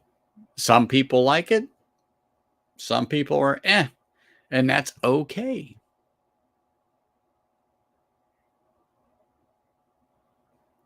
Yeah. Lumberyard, from the majority of the people, like I said, that I have spoken to, and I trust their palate, told me it was good. I had it, and it wasn't terrible. It just wasn't there. But I also will say this: at about $130 on the bottle now for a Booker's, they've done it. I was sketchy at $90, $99 a bottle when I was picking up mine. And once they got over a C note, I started liking them less and less. And then when they hit that 120, 130 mark, I think I paid for the little book around 119. And that about killed me to do that. But I picked it up because I never had a little book. But that was in the days of FOMO. And I was just starting to get to the top of the hill before I went, the heck with it. And so put that FOMO stuff behind me. Hey, and like I said, when you know people that have different things, and you can pick some of this stuff up, it's great.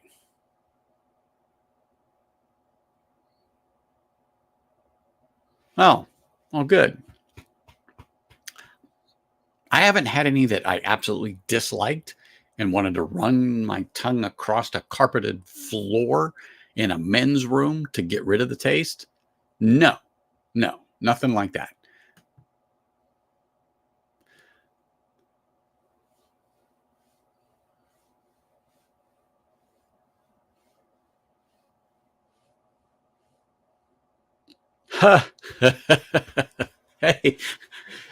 Hey, you got initiative. That's for sure.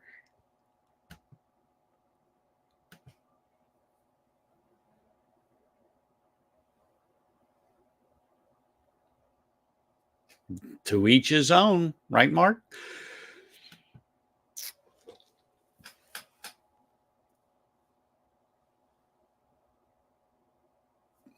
I think the last discovery I have,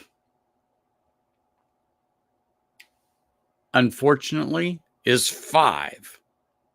And everybody knows I was disappointed in 5. And it just got to the point now after it has sat a year, maybe going on 2 now. Uh, it got to the point where I can choke it down. That 17-year-old Dickel juice in there.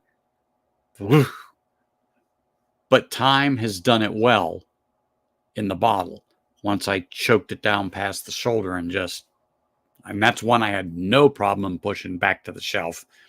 On there was Bardstown Discovery 5. I made no bones about that. I was highly disappointed in that bottle. And I always say this taste is subjective. What you like, what I like are two different things. And just because you say it's crap doesn't always mean I'm going to say it's crap. So I should have listened to ADHD Whiskey and said, try before you buy. But anyway, you live and you learn.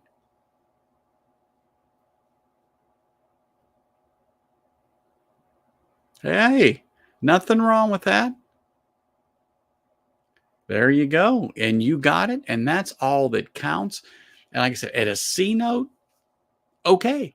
I'm not mad at you for that. That's for sure.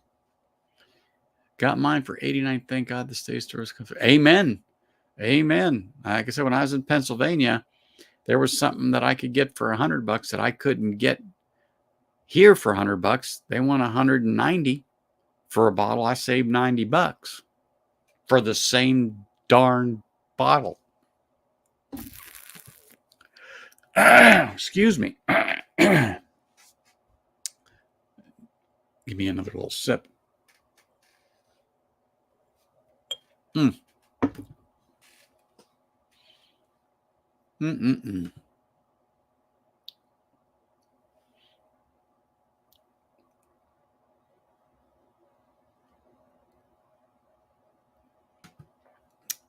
Sorry. Just had to take that nice sip of some E.H. Taylor small batch and enjoy it. Retail's 90 here in Ohio. Hey, John, where at again in Ohio are you? Are you around like the Akron area or are you down around like Cincinnati?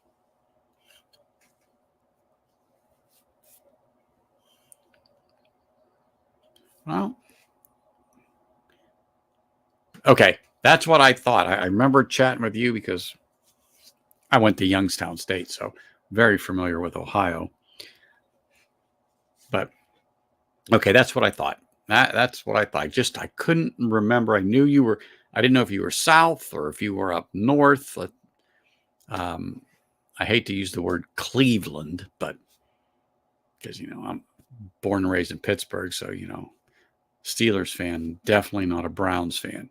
However, the first professional football game I ever did see was at the old stadium up there when the Browns played the Atlanta Falcons. Man, cold day when that wind swept through that stadium off of the water. Whew, we, gosh. But it was a good time, and they told me I had a lot of fun.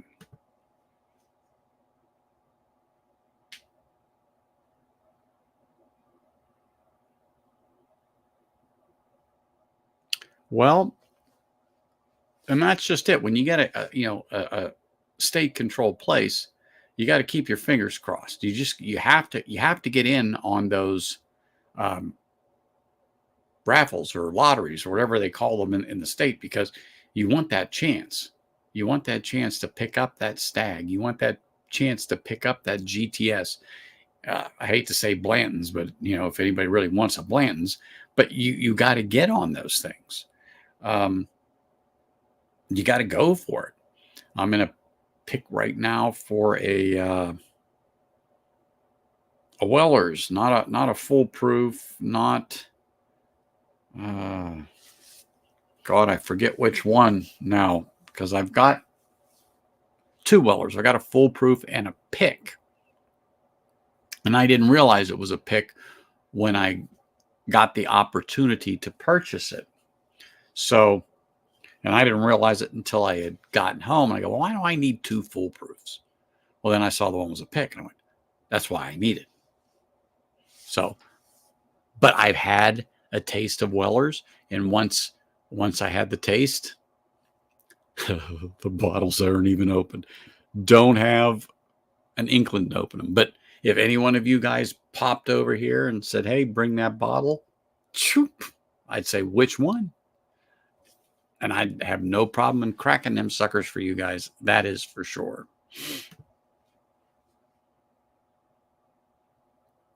If I have someone in question about a bottle at the shop, I refer them to a good nearby bar to try it before they... You know what? Sound advice. And I mean that, Bourbon Baller. Sound advice. I'm just fortunate here in Vegas that the places I go to have some open bottles. I can sip right from there. And if they have them open, and particularly some of their picks. So I can, in most instances, get a nice little sip before I buy to go, oh yeah, okay, I'm going to spend $100 or whatever. And yeah, I'm taking a bottle of that home, or sometimes I say I'll take two. It's that worth it. And that is true. They are not fans of either one. That is true. However, back in the day, back in the 70s, as in the Pittsburgh Steelers and the original Cleveland Browns, those were some games, and you were lucky to have, if you didn't have 4 flat tires up there in Cleveland or vice versa. And they seen that in Pennsylvania plates, the yellow and blue back in the 70s. Oh, yeah. Those were the days.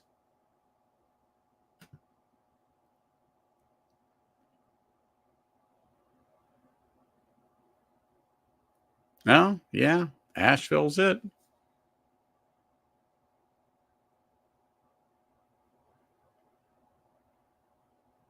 You know what, John? I've turned it down at what, $69 for the bottle here. When I've seen it easy going for 200, 250 and north. I've had it in my hand and they said $69. Yep, keep it. There's other things I'll buy for $69. But one day they're going to put it in my hand and say, $70, and I'm just going to keep it. Just to throw it up there and say, yeah, somewhere up there in that pile, I got a Blanton's. I think it's in the back. I actually think I got a lamp on the box because I needed the light to be higher. I never plan on opening it. And watch it be one of those horses with a letter that is highly sought after, but I wouldn't know.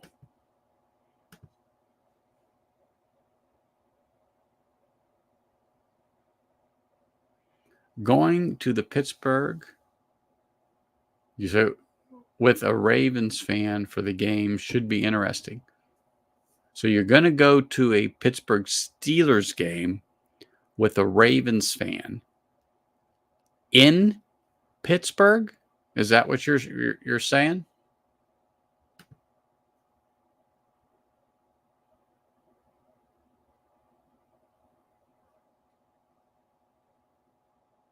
Uh-huh. Oh yeah, that is good advice. Yeah, I'm not getting anything special. It's paying $70, but it's just so outrageously priced no matter where it is. There's a store up here, I call it the museum store, because when you go there and you look at the prices and then you look at some of the stuff they have behind the counter in a glass display case, apparently they never want to sell it. Never. And you can ask Chris and or Lil from the ones that you'll see here on the stream. They're from Australia. I took them along with Big Vic. Shane was there. Livewire Whiskey. We all did a little thing here in Vegas, and I took them up there, and so they could see the museum store, but see what was behind that case. I mean, there was some good stuff back there, but thousands of dollars for these bottles, and it's like, you got to be kidding.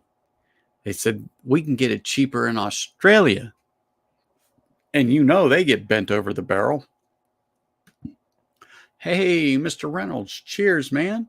And then here we have Mr. C. Jackson. Cheers. Good to see you. Let me raise a toast to you two right here. Cheers.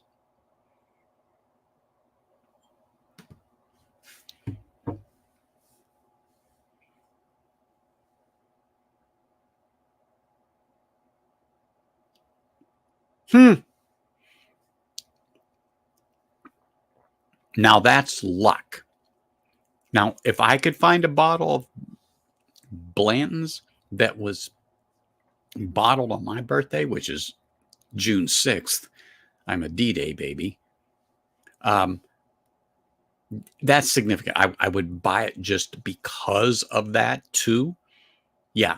And you're right. I wouldn't open it because I don't need to taste overpriced Buffalo Trace for sure.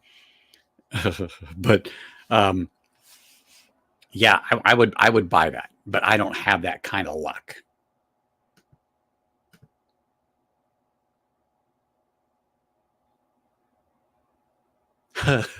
Exactly, John. I like that. Exactly right. Well, too bad you couldn't have walked into the 7-Eleven, gave them your $3 for your Powerball or whatever, and that night hit for, $100 million. Totally random, right? Yep, your luck's like mine. If it wasn't for bad luck, we'd have no luck at all. Well, in 65, like I said, those are reasonable prices. That's what you expect to pay for a bottle of crap like that. No pun intended. I know there's people that like Blanton's, and that's fine. You like what you like. I may raise an eyebrow, I may snicker and sneer at you, but it's all in jest. And you drink it. You drink what you like to drink. You buy whatever the heck you want to buy. I don't care. It's your money. You go right ahead. Like I love when people post pictures of, they're drinking whiskey and there's this stuff floating around in there. I think they call it ice. I just love to razz them and go, hey, what's that foreign object floating around in that dram of good whiskey? And they say, well, it's ice. And I'll say something funny back like, well, why would you ruin perfectly good whiskey with a ball of ice? That's just absolutely sacrilege. However, we all know that certain whiskeys will benefit from drops of water that you can just literally, and I say drops of water into your glass, can make a world of difference in that whiskey, particularly the flavor, the nosing, and the taste. I mean, just unbelievable. So, all right, One Mocast. Appreciate you. Thank you for having that one last one with us all here. Let me raise my glass to you and say cheers. Look forward to seeing you again, brother. Thank you. Mm-mm-mm. Mm. Well, I will say this has been a good evening, enjoyable. I will end the stream because 4 a.m. for me is going to come early. Well, it's going to come quick because I got to get up, and I hate to say that, but I got to do that W thing. Got to be at work at 5:30, so it's there. But it was great just sitting here and just like I said, just chewing the fat and just relaxing and talking whiskey tonight. And remember, next weekend coming is the 4th of July holiday here in the U.S. So more than likely, I'm not going to rule it out 100%, but more than likely, I am not going to be live streaming that Sunday, which would be what, the 2nd? Yeah, the 2nd of July. I more than likely won't be. But you just never know where I will show up. So that being said, I'm going to end it here and say cheers, everybody. Thank you for coming on over here. Thank you for supporting me. I really appreciate it. Big Vic, brother, cheers. Thank you for popping over. Appreciate you. Always great to see everybody and just chat like we do. Honestly, been a great night for me. I hope it was a good night for you all. I really look forward to seeing you all again. Have a great evening. Cheers.